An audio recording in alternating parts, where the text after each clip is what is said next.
Okay, so we are on the 6th week ng Understanding Culture, Society, and Politics. And for this video lesson, we are going to talk about forms and functions of social organizations. So, these organizations influence an individual, the people in general.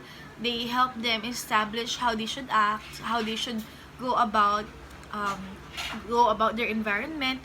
Dito rin napapasok yung kultura, yung traditions, pati yung mga expectations.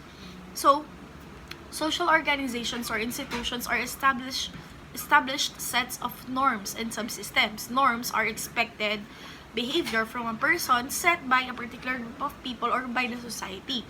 And subsystems that support each society's survival. So, para mag-continue ang society, merong mga social organizations or institutions na nagsiset ng kailangang i-follow ng mga members niya or ng mga tao na nandito sa society na to. Each sector carries out certain tasks and has different responsibilities that contribute to the overall functioning and stability of a society. So if you still remember functionalism, in the society, we have every sector that plays an important role or task and responsibilities that help the society operate on how it goes, okay? It contributes to the overall functioning that without these institutions or sectors, the society would not be as stable as it is, okay? This helps decrease chaos and increase structure. So, sa pamamagitan ng organization na to, nababawasan yung kaguluhan and mas napagtitibay yung structure and sense of organization sa isang society. So, ano ba yung mga institutions na to? So, we have the primary institutions, we have family, school, church, religion, economy, and government or politics. Other institutions include mass media, peer group, health sector, community or neighborhood. So, yun yung mga institutions na kadalasan nating na-encounter sa ating buhay. So, first is family. The family is the basic social institution in the society. It's the most fundamental unit. It is the basic form of a group in the society. Ito yung pinaka-importante. Okay? So, the family has roles and functions. First, for biological reproduction. Kaya nga, bumubuo ng pamilya kapag ang isang lalaki at isang babae, kinasal na sila, it is at some point expected that they are considering having children, which is biological reproduction. However, we should take note that hindi porket nagpakasal ang dalawang tao is ibig sabihin na agad is kailangan pressure rin sila na magkaanak. May option pa rin ang couple whether gusto nila magkaanak or hindi. Okay? Whether they have children or not, they're still considered as a family. Next is, second, the primary agent of socialization. So, sila yung unang-unang nagsusocialize. If you still remember that it is through the family that the individual learns how to act in their group or in their society. Ang family ang unang-unang magtuturo sa isang individual kung paano siya dapat kumilos sa kanyang lugar, sa kanyang society, sa lipunan in general. The institution of the third one is the institution of economic operation through division of labor. Hindi ko na kailangang elaborate to, pero alam nyo na to na sa family na makikita mo na meron talagang economic cooperation. Kapag may mga nagtatrabaho, nag-aambagan, or kung sino man ang nag-earn, they contribute, okay, so that they could attend to the needs of the family members. And there is the division of labor. Merong nagtatrabaho, may gumagawa ng gawaing bahay, may nag-aalaga sa bata, merong naghugas ng plato, merong nagluluto, all sorts of things. May mga kanya-kanyang chores, may kanya-kanyang tasks, may kanya-kanyang responsibilities. And from here, we are already proving the sense of functionalism, the concept of functionalism, kasi kahit saang pamilya, bawat individual merong role na ginagampanan. So, if we're going to look into the usual setup, in a family, you have the father and the mother, and the mother and the father could either or both work for the family, and they are also the decision makers. Then we have the children. The eldest would usually be the person who would take charge whenever the parents are not around. He or she is expected to discipline, to head the rest of the siblings. And the rest of the siblings, including the eldest, could have certain responsibilities as set by the roles na meron sila sa family.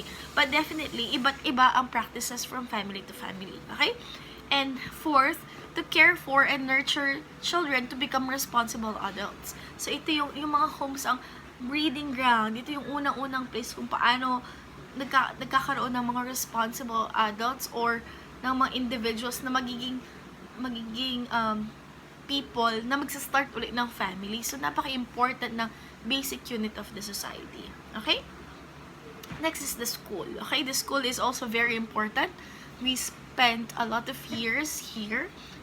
Myself, ilang taon hanggang ngayon sa school pa din. So, it's a primary institution. The school is a social institution that has prevalent influence in shaping the minds of the younger generation through education. Education refers to the formal and informal process of transmitting the knowledge, beliefs, and skills from one generation to the next. So, ang laki ng role ng school sa pag-shape ng mga kabataan, kaya napaka-importante na mag-aral ang mga bata at nag-guide din sila ng mga guro at the same time ng mga magulang. Okay? Kasi po sa school, hindi naman ang school lang ang may responsibilidad sa mga kabataan dahil share tayo ng responsibilities. So my dear students, when you grow up, hindi mo pwedeng i-expect or bigay lahat sa eskwelahan ang responsibilidad ng pagkatuto ng anak mo at pag-build ng character niya. May malaking role ka din bilang future parent kung ano magiging kahihinatnan ng character ng inyong anak. Okay? Functions of education. First, it transmits culture. So, it's a microcosm of the entire picture of the society. So, nagtatransmit siya ng culture sa mga lessons, sa pagkikipag-deal ng teachers sa estudyante, sa pagkikipagkapwa ng estudyante. So, how students interact with each other. It is also a preparation for occupational roles. Since we are given authentic learning experiences, and yung mga performance tasks, kadalasan, gearing towards the occupation, the future jobs that we want, the future occupations that we want, we are getting ready, we are prepared for the occupations that we are expected to have in the future. Kaya nga dito tayo nagkakaroon ng tracks and courses dahil yung mga to, preparations, they give us the knowledge and skills for us to be ready by the time that we apply for those jobs. Third is evaluating and selecting competent individuals. But let's clarify the concept of competence. Kasi syempre, hindi mo naman mazizero in sa isang particular na standard ang competence. Iba-iba ang intelligence ng tao, iba-iba ang sukatan ng competence. But at least based on the academic system, on the multiple intelligences, we get to know who are these particular people na nag-excel sa isang field, sa isang specialization, sa isang category or subject. Okay? It is the platform for us to know who performs well, who needs more guidance for them to become better, for them to see their potential, and who could be those na kailangan pa talagang tulungan. Okay? And then, transmitting functional skills for functioning in the society. This is why we learn more about reading, computing, calculation, cooking, and other practical skills, functional skills that we need in the society. Okay? So, napaka-importante ng role ng education as a social institution. Okay? Church and religion also plays a very crucial role in the development of individuals as it functions as an institution. So the church is a social institution entrusted with the task of teaching morality to individuals and groups. Religion refers to a set of beliefs concerning the cause, nature, and purpose of the universe. It gives individual believers an explanation for life, a guide for ethical behavior, and an explanation for human problems that cannot be answered by reason alone. If you're gonna ask me what would be the best religion, I would say lahat ng religion would have their own truth that they are offering to us. At the end of the day, no matter what religion or sect that you are following, what we could look into would be the goodness, the truth that it tries to teach us, the concepts that it attempts to relay, the values that it gives us, since these are all geared towards goodness. Except for, syempre, yung mga ilan na iba yung pinatutunguhan. Pero in general, if you're gonna check the major religions in the world, they all have the commonalities. They have their commonalities in general. They have they have similar concepts with them. We could explain those in the next lesson, okay? In the next video lessons, okay? So, ito yung may task, sila yung may task, ang concept ng church and religion as an institution, they have the task to teach what's right and wrong. Morality, referring to the goodness or to the right or wrong, correctness or not of a particular deed. So, ang religion din, ang nag-explain kung ano yung purpose ng life, ito yung nag-guide kung paano mamuhay ang tao based on ethical behavior, and it also explains what science cannot explain. Dito siya pumapasok pag may mga nangyayaring hindi mo na maipaliwanag at hindi na rin ma-process ng logic, religion comes into the picture. Okay? Functions of church or religion, although we provided a few concepts already, we could also indicate the following functions. First, it provides solutions for unexplained natural phenomena. So in this case, nagkakaroon tayo ng solutions, na explanations sa kung bakit nangyayari ang mga ganitong pangyayari na hindi mo ma-explain kung bakit nangyayari. So when you can't provide a rational or a logical explanation for something that's happening, dito nagkakaroon ng solution, dito nagkakaroon ng explanation. Then it supplies a means for controlling the natural world. Nagkakaroon ng, ito yung at some point means para makontrol ang behavior ng tao kasi meron tayong set of rules we are guided by the sense of morality set by this specific this respective religions or sects or churches. And of course, religion tends to support the normative structure of the society. Kaya kung titingnan mo yung mga batas, kadalasan yung mga rules sa church, makikita mo may alignment din siya sa rules sa mga batas, sa kung ano nakalagay sa constitution. Okay? And lastly, furnishing a psychological diversion from unwanted life situation. So, ito yung nagpo-provide ng support, ng explanation, ng relief, ng alleviation, or a way to cope with the things that are happening but are actually unwanted. Okay? Next is, it also sustains the existing class structure at some point. Ito medyo, how would I explain this one? It supports the status quo, okay? I'm not against the concepts, but there are times wherein it attempts to allow people who are in certain levels to remain there. Okay, like the desire for too much money is not good because that's greed, or desire for too much food is gluttony, and you are expected to be at some point live a humble life.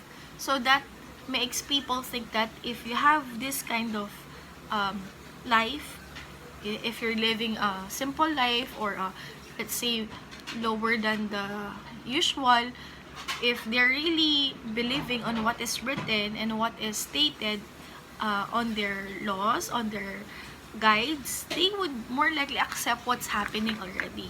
Okay? There would be the acceptance, ito siguro yung will sa akin, ito siguro yung punishment sa akin, ito siguro yung itinadhana sa atin. So, at some point, there's the play in the class structure. Okay? Separate discussion na naman yan. Okay? Religion also serves as an instrument of socialization, again, because it teaches people how to act. Okay? It presents the ways on how to act, how people should behave. Okay? Religion may also promote and retard social change. Religion may cause these certain changes that considering institutions na malalaki yung number, they may steer changes, they may be catalysts, okay? And then religion may reduce and encourage conflict in groups. Sadly, okay, they may also encourage conflict in groups, but there are definitely religions then which uphold reduction of conflict. So, it would be best, okay, kasi nagkakaroon lang ng conflict talaga kapag hindi na nagkakaintindihan. Dun sa, merong hindi pagkakaintindihan, but if you're gonna check, we are just on the same page. We want to be good, we want happiness, we want to serve other people better. We believe in powerful entities, parang ganon. So it's about trying to understand each other, but of course it's easier said than done, okay? And then we also have the economy, okay? The economy or economic organization involves the production, distribution, and consumption of goods and services. So, nandyan na yung pagbili, pagproduce, okay? The functions of economy includes, first, provide methods for the production of goods and services. Yung kung paano magpaproduce ng serbisyo, ng mga produkto, ng mga maibebenta, and then provide methods then how to distribute these goods. Kung paano mo sila i-distribute, i-dispatch siya, ganon. This also enable society's members to consume the goods that are produced. So, may nagpo-produce, may bibili, may mag-consume. Okay? So, ito rin ang nag-shape din sa society in general, lalo na dun sa mga produktong meron. Pero meron, ang economy din syempre, nakadepende din siya sa iba't ibang mga groups din. Okay? Government or politics also plays a very important role. Individuals learn to obey laws and perform social functions in the community where they belong with civic consciousness and commitment through the government. So dito, ang government ang tagapagpatupad ng mga batas. They make sure that people obey the laws, and if they disobey, there will be certain sanctions. Okay? Functions of government or politics. First, nag-institutionalize sila ng norms, which refers to the laws, yung talagang punishable, yung talagang deserve to be listed and to be followed. Sila din ang nag-i-enforce, ang nag-i-implement sa laws. May adjudication of conflict. Here comes the court. So, yung three branches, executive, legislative, at saka judiciary. Kapag may conflict na, i-interpret ang batas, i-translate ang batas, i-examine ang batas, ayan, papasok ang court. And then, provide for the welfare of the members of the society, whether may sakunaman or wala. The members of the society, they have particular rights that they could get from the government. And then, protection of society from external threat. That's why we have protection from the government. We have the police, the army. We are expecting them to protect us. Okay? Then other social institutions. Okay, so we have other social institutions. So first is mass media. So mass media refers to media platforms made available to many people. So this could be the TV, the radio, the social media, the print, like newspapers, magazines, and they reach a number of people, okay? So, ang laki ng impluensya ng mass media and even the social media. So, ano yung epekto ng mass media? Ano yung functions niya sa society? So, meron siya malaking impact sa purchasing ng mga tao sa pamamagitan ng advertisement. Kung alin yung mas nakikita, mas popular, siya yung kadalasang bibilhin ng tao. Political campaigns on voting. So, malaki din ang impluensya ng image ng isang candidate sa media kasi kung maganda yung pagkakapresent sa kanya ng media, yun yung malalaman or makikita ng marami sa mga tao at more likely paniniwalaan nila kung hindi masyadong skeptic or at some point hindi masyadong critical. Okay, dahil kung ano nakikita, pinapakita ng media, yun ang paniniwalaan. So, this will have an immense effect on the chance of the candidate or the politician to be elected to a particular position. And then, public service announcement, sila yung nag-inform sa atin kung ano yung mga ginagawa ng government, kung ano yung mga serbisyong ibinibigay ng gobyerno, ng mga iba't ibang LGUs, or kung ano mang importanteng announcement ang meron. Lalo na ngayong pandemic, we have seen the power of media, and it's important, especially when we were seeking for the announcement. We want to know whether we're still on ECQ or we have shifted to GCQ. One way for us to know is through the mass media. And then, ang mass media din ang nagpa-propagate ng ideology. Specific ideologies, when we say ideology, we refer to the set of belief systems and principles. Okay? Ito yung pinapaniwalaan ng mga tao. Ito yung mga prinsipyo nila. So, ang mass media, pinaparami niya yan. Siya yung may, not really may kasalanan, but responsable. Like for example, isa sa mga pwede kong gawing examples is yung popularity ng kagustuhan ng mga taong pumuti. Primarily because kung anong pinapakita sa social media, mapuputing balat, magaganda, or kadalasan mga products is yung pampaputi. So, beauty is presented to be beauty, fairness of the skin is presented to be most beautiful in many of the media presentations. Kaya nga madami ang nag-iisip that if you're maputi, you're beautiful, you're pretty, you're the prettiest, where in fact it's not always the case. Okay? And then media ritual on social control, meron ding social control ang mass media. Okay? So, kung sino yung papakita nila sa TV, sa radyo, sa social media, kung sino yung mga nababash, ang laki ng epekto niyan sa social control. Then we have the peer group. The peer group is a social group whose members have interests, social positions, and age in common. Ito mga kabarkada, okay? Mga friends. Ano yung function ng functions ng peer groups? First, sila yung nag-assist in the transition to adult responsibilities, diba? There are things that you could ask your friends that you cannot ask your family members or your parents. So, kadalasan, may mga bagay na natututunan na sa kaibigan na natututunan. Okay? We encourage young individuals to follow pursuits that society considers admirable. So, there are things that we get to understand through our friends or peers. Helps a person to develop relationships with others in the social system aside from their families. And lastly, it serves as an avenue for teaching members gender roles. Dito natin nalalaman paano ba manigaw, paano ba dapat umarte, paano ba dapat makitungo sa ibang tao. Ano ba yung expectation sa'yo bilang babae, ano yung expectation sa'yo bilang lalaki, ano yung expectation sa'yo bilang members ng LGBTQ++, okay? Or LGBTQIA++, okay? So, nagiging avenue siya para malaman kung ano yung gender roles. But then again, hindi mo naman pwedeng i-pin down, i-prescribe kung ano yung specific na gender roles. It would always change. It's always dynamic. Okay? And then we have the health sector. One of the factors that affects socialization is the health. It affects the way a person behaves and interacts with each other. A healthy person has confidence to join social functions, while those who are suffering from illnesses would more likely have limited functions and social activities. So we have also seen the impact of health in the interactions, in the socialization of people, lalo na ngayong pandemic, dahil nga nagkaroon ng COVID, hindi ka basta-basta makalabas at makapag-interact. And if you do, you have to maintain physical distancing, and you have to wear masks and face shields. And then lastly is community and neighborhood. A community is a group of interacting people living in a proximity.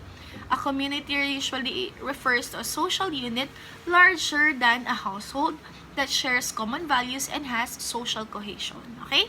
So, ang community or neighborhoods, ito yung malapit sa'yo, sa kinatatayuan mo, sa lugar kung saan ka nakatira.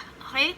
So, it refers to a social unit larger than a household. Okay? Ito yung mga kapitbahay mo. So, yun yung community or neighborhood. Okay? So, hindi lang naman ito yung mga institutions. Meron pang ibang mga institutions na meron sa society. But these are the major ones. Okay? These are the important ones. Okay? Meron din importante na baka hindi ko nabanggit, pero definitely, these play important roles in our lives.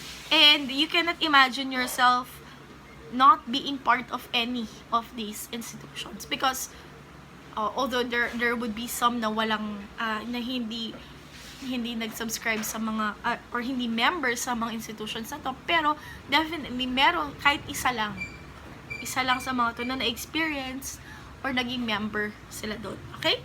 So, I hope you've learned. So, for the activity for this one, for this, let me check. If you have questions, by the way, feel free to ask because I'll be very much willing to help you. This particular topic is relatively easy as it talks about how social organizations actually help you. Okay? So, for the groups, these groups are important. So, pwede kayo mag-reflect, paano kaya na-impluwensyahan ng mga grupong to ang ugali mo in general? How did these groups help you become who you are? Okay? Those are the things that you could reflect upon. Okay? So, ayun. These are the concepts that you could have. Okay? And then you could also include the specific groups that really made an impact to how you act right now.